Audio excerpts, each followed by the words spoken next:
কি আছে গো? পুরো ব্যাগ ভরে বাজার করেছি। এই দেখো, শুধু ব্যাগে নয়, এই যে সাইডেও দেখো পড়ে রয়েছে। এত বাজার করেছি, অনেক দিনের পর চাম্পাহাটি গেছিলাম কুটুসকে স্কুলে দিয়ে বাজার করতে। তো এত ফল মূল নিয়ে এসেছি, মানে ওর তো সবসময়ের জন্য প্রয়োজন হয়, কিন্তু স্কুলে যায় বলে তেমনভাবে খাওয়ানো হয় না। কিন্তু ওর শরীরটা একটুখানি মানে এই ঠান্ডা যেহেতু লেগে আছে, একটু লেবু টেবু খাওয়ালে ভালো হয়। সেই জন্য লেবু, 2 রকম লেবু কিনেছি, আপেল কিনেছি, তারপরে কুল, ঠাকুমার জন্য। এটা ঠাকুমার জন্য।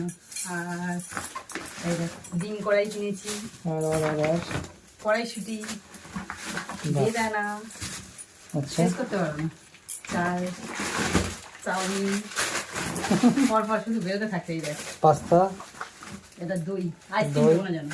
না দই, টক দই। তারপরে ছোটখাটো এই যে কিশমিশ, কাজু, বাবারে, আর আছে নাকি কিছু? ওষুধ বেরোতেই আছে, আজকে মনে হয় শেষ নেই। আঙুর, এই তো বাবা আঙুর নিয়ে তো দেখি আর এত একটু ছটফট করছে। প্রচুর প্রচুর পুরো সারা মাসে বাজার করে নিয়েছি, মানে আমার রান্নার জন্য প্রচুর কিছু লাগে, সেগুলো নিয়ে নিয়েছি।